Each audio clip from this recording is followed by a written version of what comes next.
आपको पढ़ाएंगे एक समान वैद्युत क्षेत्र में स्थित वैद्युत ध्रुव की स्थिर ऊर्जा के लिए सूत्र निकालना आपको हम समझाएंगे।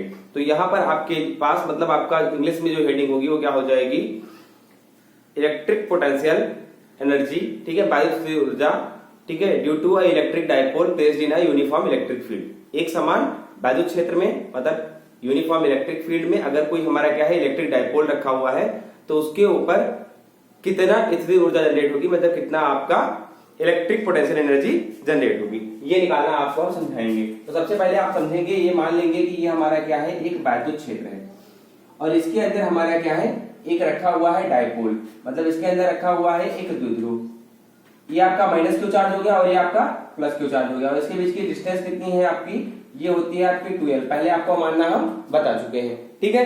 तो देखिए इसके लिए आपको क्या निकालना है, स्थिर ऊर्जा निकालनी है। स्थिर ऊर्जा मतलब ऊर्जा का मतलब होता है किया गया कार्य। किया गया कार्य बराबर किसके होता है, हमारा ऊर्जा के, मतलब हमारा वर्क डन इक्वल होता है एनर्जी के। तो देखिएगा यहाँ पर हम बात करें, सबसे पहले बात करेंगे कि हमारा फोर्स कितना होगा। तो ये हमारा ई इलेक्ट्रिक फील्ड है, तो ई वैद्युत क्षेत्र में, ई वैद्युत क्षेत्र में क्यू आवेश पर, आवेश दोनों तरफ का हमारा कितना है, क्यू है, आवेश क्यू पर लगने वाला बल, लगने वाला बल, तो लगने वाला जो हमारा बल होगा मतलब जो फोर्स होगा वो हमारा क्या हो जाएगा, वो हो जाएगा F is equal to Q into E. अब देखिए आपको निकालना है कि हमने बताया कि आपको एनर्जी निकालने के लिए किसकी जरूरत है, आपको वर्क डन की। तो आपका जो किया गया कार्य होगा मतलब जो वर्क डन होगा वो क्या हो जाएगा, तो कार्य बराबर आपने पढ़ रखा है कि होता है बल गुणे लंबवत दूरी या विस्थापन, लंबवत दूरी या विस्थापन। तो आपके पास जो दूरी है वो क्या है, 2l है, तो आपका हो जाएगा F इंटू 2l। अब हम F का मान यहां से उठा के पहली इक्वेशन से इसमें रख देंगे, तो ये हमारा कितना हो जाएगा, ये हो जाएगा हमारा QE इंटू 2l। अब आप पहले ही पढ़ चुके हैं कि इसको हम लिख देते हैं E into Q into 2l। तो आपका जो Q इंटू 2l होता है आगे लिख लेंगे, चूंकि Q इंटू 2l जो होता है ये किसके बराबर होता है, ये बराबर होता है P के। तो यहां पर हम क्या रख सकते हैं, PE। एक चीज और ध्यान रखेंगे कि ये कार्य जो होगा हमें करना पड़ेगा, क्योंकि जब भी घुमाएंगे किसी इलेक्ट्रिक फील्ड के अंदर चुंबक के पास में अगर हम किसी लोहे को रख के घुमाए तो फिर क्या करना होता है, ताकत लगानी पड़ती है, वर्क करना पड़ता है। और जब हमें वर्क करना पड़ेगा तो जो कार्य होगा वो हमारा किस में आएगा, निगेटिव में। अब देखो अगर हम इसको घुमाते हैं किसी एंगल पर, अगर हम इसको किसी एंगल पर घुमाते हैं, ठीक है, तो घुमाने में क्या होगा, द्विध्रुव को, इसको आप नोट कर लीजिएगा, फिर हम आगे बढ़ते हैं, इसको मिटा दे रहे हैं तब फिर आगे समझाते हैं।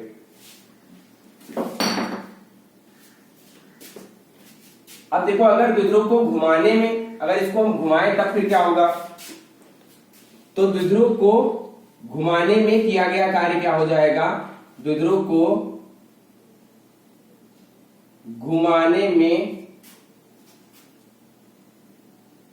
किया गया कार्य, तो यहां से जो हमारा कार्य होगा वो क्या हो जाएगा, W बराबर हो जाएगा PE।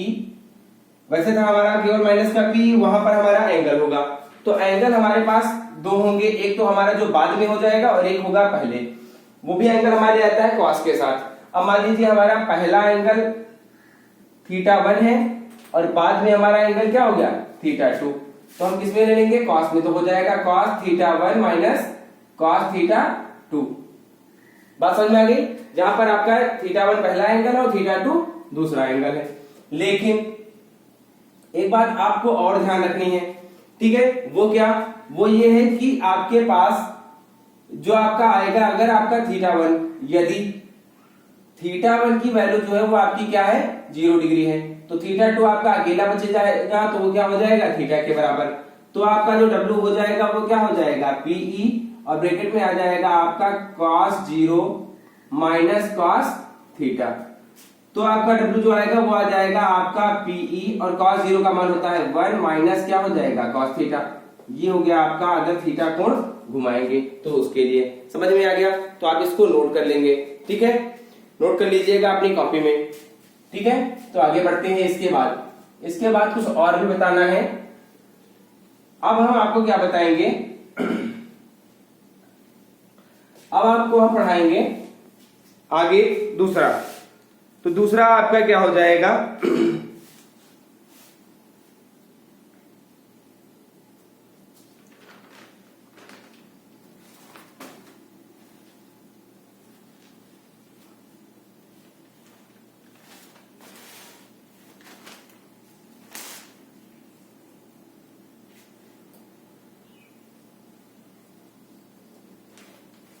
आप देखिएगा न्यूमेरिकल्स। तो आपको न्यूमेरिकल्स बता देते हैं और आपका ये चैप्टर आज हम क्या कर देते हैं, फिनिश कर देते हैं। ठीक है, तो आप देखिएगा थोड़े और न्यूमेरिकल्स, कुछ न्यूमेरिकल्स मैंने करवाए थे, तो कुछ न्यूमेरिकल्स और भी हमें करवाने हैं। तो उसमें आपका जो पहला न्यूमेरिकल है वो क्या है, वो आप समझिएगा। तो देखिएगा कि आपसे पूछा गया है कि क्वेश्चन में कि अपसाइलन नॉट, मतलब जो आपका नियतांक अपसाइलन नॉट होता है, पहला न्यूमेरिकल दिखिएगा, अपसाइलन नॉट का मात्रक क्या होता है, what is unit of epsilon not. तो आप इसके यूनिट को नोट कर लेंगे और इसको क्या कर लेंगे, याद कर लेंगे। और इसकी जो यूनिट होती है वो होती है coulomb square upon newton into metre square, ये होता है coulomb square upon newton into metre square. ये आपको याद कर लेना है। अब आप आगे बढ़ेंगे दूसरे क्वेश्चन की ओर। तो दूसरा क्वेश्चन क्या है आपका, इसमें कहा गया है कुछ निश्चित दूरी पर r पर स्थित दो समरूप धातु के गोलों के आवेश 4q, मतलब माइनस का 4q और माइनस का 2q, सॉरी प्लस का 4q और माइनस का 2q है। गोलों के बीच आकर्षण बल F है। ये दोनों को स्पर्श कराकर पुनः r दूरी पर रख दें तो उनके बीच का बल कितना बचेगा। कह रहे हैं कि r दूरी पर रखे हुए, कह रहे हैं हमारे पास दो चार्ज हैं, एक चार्ज है हमारा प्लस का 4q और दूसरा चार्ज है हमारा माइनस का 2q, और दोनों एक दूसरे से कितनी दूरी पर, दोनों एक दूसरे से r दूरी पर रखे हुए हैं। कितनी दूरी पर रखे हैं, r दूरी पर। तो कह रहे जब ये इतनी दूरी पर रखे हैं तो इनके बीच में लगने वाला बल जो है वो कितना है, F है। कूलाम के नियम से लगाएंगे तो इनके बीच में जो आपका बल हो जाएगा वो क्या दिया गया है, F दिया गया है। ये क्या है, हमें गिवन है क्वेश्चन में। अब आप आगे समझेंगे। आगे कह रहे हैं कि अगर इनको हम स्पर्श करा करके दोबारा दूर दूर रख दें तब बल कितना बचेगा। अब आपको ये पता लगाना है, कई बार एग्जाम में पूछा गया क्वेश्चन है, एग्जाम में आपके ये कई बार पूछा गया है क्वेश्चन। अब समझिएगा, यहाँ पर उन्होंने क्या कहा, इन्होंने कहा है कि इनके बीच में बल कितना है, हमारा फोर्स जो है वो F है। अब देखिए आपका F क्या होता है, F होता है आपका 1/4 pi epsilon naught into Q1 Q2 अपान क्या होता है, R स्क्वायर। अब देखिए तो F इज इक्वल टू हो जाएगा आपका 1/4 पाई एप्सिलॉन नॉट की वैल्यू होती है आपकी 9 इंटू 10⁹ इंटू Q1 की वैल्यू है आपकी 4Q इंटू Q2 की वैल्यू है माइनस का 2Q और डिवाइड बाई हो जाएगा आपका क्या, R स्क्वायर। ये आपका पहला इक्वेशन बन गया। इतना फोर्स लग रहा है ऐसा उन्होंने क्वेश्चन में बताया है। अब आप आगे समझेंगे। आगे उन्होंने कहा क्या है कि दोनों को स्पर्श कराया गया। तो जब दोनों को स्पर्श कराया गया, जब दोनों को स्पर्श कराकर पुनः अपने स्थान पर रख दिया गया, स्पर्श कराकर पुनः अपने स्थान पर रख दिया गया, अपने स्थान पर रख दिया गया। समझ गए। अब आप समझिएगा, दोनों को हमने स्पर्श कराया और मान लीजिए आपके पास 100 रुपया जेब में है और किसी दूसरे के पास 10 रुपया कर्जा है। अब दोनों के अपने रुपए मिक्स कर दिए तो भाई 100 रुपया आपके पास प्लस में थे और उसके पास क्या थे, कर्ज थे। तो आपके पास दोनों को मिला करके कितना बचेगा, जब आप मिला देंगे तो 10 रुपया उसका कर्जा खत्म हो जाएगा, मतलब बचेंगे कुल 90 रुपया और दोनों लोग बांट लेंगे बराबर बराबर, क्योंकि आवेश जो होता है फिर इक्वली डिस्ट्रीब्यूट होता है जब दोनों को टच करा दिया जाता है। तो यहाँ पर होगा क्या, फिर आपके जो दोनों चार्ज होंगे उन दोनों को हम पहले ऐड करेंगे चिन्ह को देखते हुए, फिर जितना बचेगा उसको दो भाग में इक्वल इक्वल डिवाइड कर देंगे। ये करना होता है। समझ में आ गया होगा। ये 4Q है प्लस में और ये 2Q है माइनस में। तो दोनों को मिलाया तो हमारा कितना बचा हमारा, इधर देखिएगा 4Q माइनस 2Q, तो आपका कितना बचा 2Q और इसको बांट देंगे दोनों में तो बचेगा कितना 1Q। आधा आधा बांटते हैं बराबर बराबर तो कितना आ जाएगा 1Q इनके पास 1Q उनके पास। देखेंगे भाई तो इनके पास भी आ गया प्लस का 1Q, इनके पास भी आ गया प्लस का 1Q। अब इनके बीच में फोर्स कितना लगेगा, तो बल जो हो जाएगा F बराबर वो हो जाएगा, दूरी R ही है, दूरी इनके बीच की R ही है। F बराबर हो जाएगा 1/4 pi epsilon naught into Q1 Q2 upon r square. Value रख देंगे f इक्वल टू ये हो जाएगा आपका 9 into 10 to the power 9 into Q1 की वैल्यू भी Q है, Q2 की वैल्यू भी Q है, और डिवाइड बाई हो जाएगा आपका आर स्क्वायर। अब दोनों का अनुपात ले लेंगे, मतलब दोनों को कर देंगे हम भाग। तो देखें भाई, ये हमारा क्या मान लेंगे, ये हो गया हमारा एफ डैश, तो जो एफ डैश अपान एफ करेंगे हम, ये दूसरी इक्वेशन है और ये हमारी क्या है, पहली इक्वेशन है। तो हम क्या करेंगे, इक्वेशन 2 को डिवाइड कर देंगे किससे, 1 से, तो बराबर क्या हो जाएगा, इधर ये आप समझिएगा, ये हो गया आपका एफ, इधर क्या है आपका एफ डैश रख दिया बराबर, ये हो गया आपका 9 into 10 to the power 9 into q divide by r square. नीचे आ जाएंगे तो वहां पर क्या है, ये आपका 9 into 10 to the power 9 into 4q into 2q, चिन्ह नहीं रखते हैं यहाँ पर, तो ये हो जाएगा आपका 4q इंटू 2q और डिवाइड बाई क्या हो जाएगा आर स्क्वायर। बल में कभी भी चिन्ह का प्रयोग नहीं किया जाता है, समान बल आकर्षण करते हैं और विपरीत बल आकर्षण करते हैं और समान बल क्या करते हैं, प्रतिकर्षण करते हैं। अब देखिए आपका q इंटू क्यू कैंसिल हो गया, आपका बचा क्या 9 इंटू 10 पावर 9 भी कैंसिल हो गया, तो ऊपर कुछ नहीं बचा, बचा 1, तो आपका f अपान एफ डैश बराबर आ गया 1 अपान 4 इंटू 2 कितना हो गया 8। अब एफ डैश ऊपर है, उल्टा लिख दिया हमने, एफ डैश अपान एफ। अब आप देखिएगा जो एफ है उधर चला जाएगा, तो आपका कितना आ जाएगा, एफ डैश बराबर आ जाएगा 1 अपान 8 एफ, मतलब एफ बाई कितना आ जाएगा 8। यही आपका आंसर है। आ गया समझ में? नहीं आया तो उसको देखो ऊपर देख लेंगे एक बार फिर से। तो जब आप डिवाइड किए तो आपका क्या आ गया, यहां से इधर देखेंगे तो आपका आ गया एफ डैश अपान एफ बराबर ऊपर बचा 1 नीचे बचा 8, तो एफ डैश की वैल्यू कितनी आ गई, एफ, ये उधर जाएगा ऊपर, एफ अपान कितना हो जाएगा 8। यही आपका आंसर है। ओके, समझ में आ गया? तो आप इसको क्या करेंगे, नोट कर लेंगे। ठीक है, तो आपको ये न्यूमेरिकल भी समझ में आ गया होगा। अब आप आगे देखेंगे,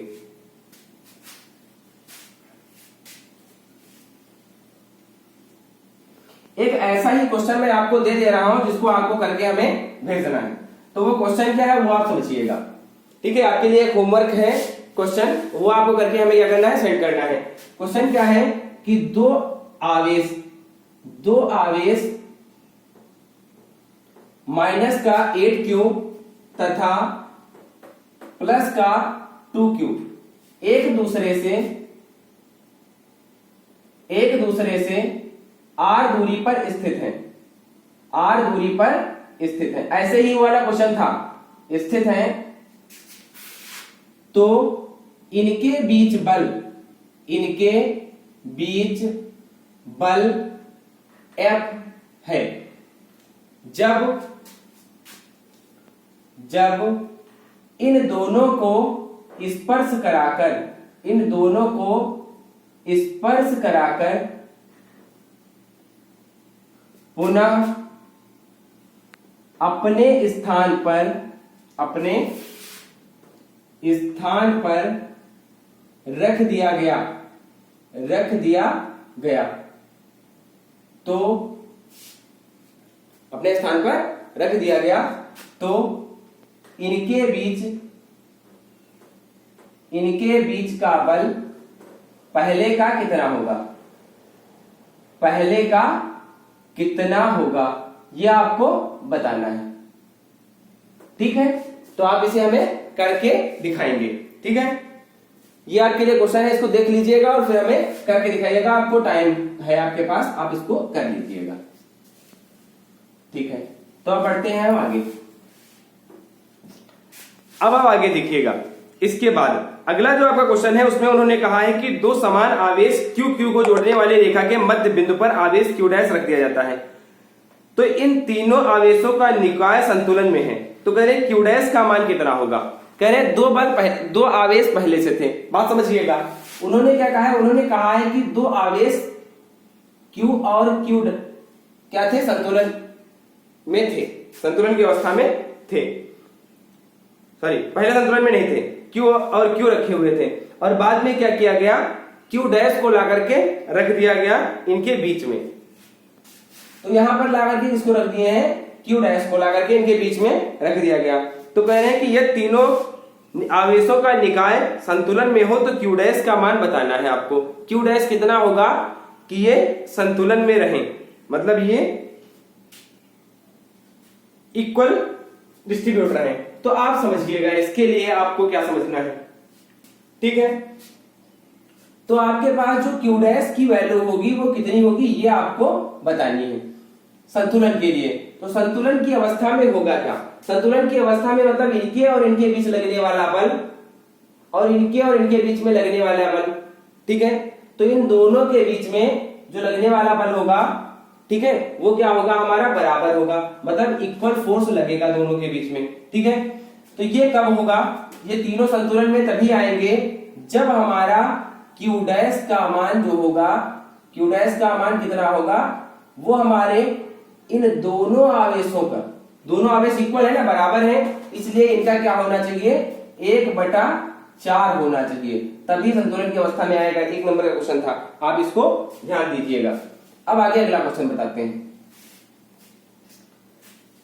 आप देखिएगा अगला कहा गया है 1 माइक्रोकूलाम तथा 4 माइक्रोकूलाम आवेश के एक दूसरे से कुछ दूरी पर वायु में रखे हुए हैं, इन दोनों पर लगने वाले बलों का अनुपात कितना है ये आपको बताना है। ये क्वेश्चन क्या कहा गया है, कहा गया है एक हमारा 1 माइक्रोकूलाम का आवेश है और दूसरा हमारा 4 माइक्रोकूलाम का आवेश है, और कह रहे दोनों वायु में रखे हुए हैं, एयर में रखे हुए हैं, और कहा क्या गया है, कहा गया है कि इनके दोनों के बीच लगने वाले बलों का अनुपात निकालना है। तो जब भी कोई दो आवेश रखे होंगे तो ये इसके ऊपर बल लगाएगा और ये इसके ऊपर बल लगाएगा। तो देखो दोनों का जो रेशियो होगा, अगर हम बल की बात करें तो इधर इसको ए मान लिया और इसको मान लिया बी, तो जो एफ ए होगा वो भी हमारा होगा 1/4 pi epsilon naught into Q1 1 × 4 divide by r square. और अगर आप एफ बी निकालेंगे तब भी आपका क्या आएगा 1/4 pi epsilon naught into 1 × 4 divide by r square. बात समझ में आ गई। तो देखो यहाँ पर दोनों की वैल्यू क्या है, सेम है, तो अगर हम इनको डिवाइड कर देंगे तो F A upon F B का जो मान होगा वो क्या हो जाएगा 1/1। तो आपका रेशियो क्या हो जाएगा 1:1। बात समझ में आ गई। अगर कोई दिक्कत होगी तो आप कमेंट करके बताइएगा। 6 बजे से आपकी क्लास लाइव होगी, तो आप देखते रहिएगा और जहां पे कोई प्रॉब्लम आती है वहीं पर आप कमेंट करिएगा, हम भी आपके कमेंट को देखते हुए आपको जवाब देते रहेंगे, ठीक है। और बाकी अगर कोई ज्यादा प्रॉब्लम आती है तो आप कमेंट करेंगे तो उसको हम फिर, अगर कुछ भी समझ में ज्यादा नहीं आता तो फिर हम उसको व्हाट्सएप पर आपको वीडियो भेजेंगे, ठीक है। तो आपका अगला क्वेश्चन क्या है, उसने पूछा है कि 8 कूलाम आवेश में उपस्थित इलेक्ट्रॉनों की संख्या कितनी होगी। कहा है find the number of electrons in 8 coulomb charge. तो आपका आवेश कितना दिया गया है, आपका चार्ज दिया गया है 8 कूलम, और कहा गया है कि इसमें कितने इलेक्ट्रॉन है, एन निकालना है। मतलब आपका क्यू दे रखा है 8 कूलम, आपको क्या निकालना है, एन फाइंड करना है। तो फार्मूला आपके पास क्या होता है, क्यू इज इक्वल टू होता है एन इंटू ई। ई कहां आएगा डिवाइड में, तो एन इज इक्वल टू हो जाएगा आपका क्यू अपान ई।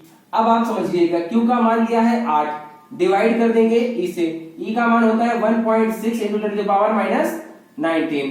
पॉइंट आएंगे तो ऊपर 0 बढ़ जाएगा, 16 से काट देंगे, 16 × 5 = 80, ये 19 नीचे पावर माइनस में तो ऊपर जाएगा क्या हो जाएगा प्लस, तो ये हो जाएगा 5 × 10⁻19 इलेक्ट्रॉन्स हो जाएंगे।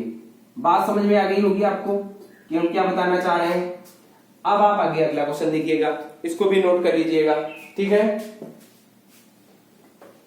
आगे बढ़ते हैं अगले क्वेश्चन की ओर, और अगला क्वेश्चन आपका, ठीक है, तो अगला क्वेश्चन है आपका 1.5 × 10⁻³ कूलाम आवेश पर 2.25 न्यूटन का बल कार्य करता है, तो वैद्युत क्षेत्र की तीव्रता निकालनी है। कहा गया है आवेश दिया गया है, क्या दिया गया है, आवेश गिवन है, मतलब हमें चार्ज दिया गया है Q is equal to, charge की वैल्यू आपको गिवन है, वो भी कितनी दी गई है 1.5 × 10⁻³ कूलम चार्ज दिया गया है। आपका चार्ज की वैल्यू कितना दिया गया है 1.5 × 10⁻³ कूलम, ठीक है। आगे फोर्स दिया गया है, जो बल दिया गया है आपका वो कितना दिया गया है, कह रहे इस पर बल जो लग रहा है वो लग रहा है आपका 2.25 न्यूटन का, 2.25 न्यूटन। अब आप समझिएगा उन्होंने कहा क्या है, कहा है कि वैद्युत क्षेत्र की तीव्रता निकालनी है। आपको क्या निकालनी है, इलेक्ट्रिक फील्ड इंटेंसिटी, मतलब वैद्युत क्षेत्र की तीव्रता। मतलब आपको ई फाइंड करना है। आपको क्या दिया है, क्यू दिया है, एफ दिया है और आपको ई निकालना है। तो आपको पता है कि बल बराबर क्या होता है, बल बराबर होता है तीव्रता गुणे आवेश। तीव्रता गुणे क्या होता है, आवेश। तो एफ बराबर क्या होता है क्यू इंटू ई। अब आपको निकालना क्या है, निकालना है आपको ई। तो क्यू गुणा में इधर कहां आएगा, भाग में। तो ई बराबर हो जाएगा एफ डिवाइड बाय क्यू। अब आप देखिए एफ का मान आपका कितना है 2.25 और डिवाइड कर देंगे किससे, क्यू से। क्यू का मान कितना है आपका 1.5 into 10 to the power minus 19। अब देखिए पॉइंट हटाएंगे तो पॉइंट से पॉइंट कट गया, लेकिन यहाँ पर एक संख्या कम है तो एक जीरो बढ़ा लेंगे। अब देखिए इस जीरो को अगर हम हटाएंगे तो यहाँ पर पावर क्या हो जाएगी 1 प्लस। अब 15 से भाग देते, 15 15 225, तो ये आ गया आपका 15। पावर कितना बचेगा नीचे -18, ऊपर जाएगा क्या हो जाएगा प्लस, क्योंकि 19 से निकलेगा बचेगा 18 माइनस में, ऊपर जाएगा हो जाएगा प्लस। तो ये आ गया आपका ई और ये होता है आपका न्यूटन पर कूलम। ये आपका आ गया इसका मात्रक। बात समझ में आ गया, नोट कर लीजिएगा आप इसको भी आप क्या करेंगे, नोट कर लेंगे अपनी कॉपी में। इंपॉर्टेंट क्वेश्चंस हैं ये जो आपके एग्जाम के बेसिस से हैं। बाकी आपकी बुक के सारे क्वेश्चन जिनके पास बुक है वो लगाएंगे और जिनके पास बुक नहीं है वो फिर आगे लगाएंगे। तो जो भी फंसेंगे उनको फिर बाद में करवाते रहूंगा, ठीक है। तो आप आगे देखेंगे अगले क्वेश्चन को। अगले क्वेश्चन में कहा गया है जल का परावर्तनांक 80 है। आगे कहा गया है कि जल का परावर्तनांक मतलब उन्होंने क्या दे रखा है, डाइलेक्ट्रिक कांस्टेंट की वैल्यू दे रखी है।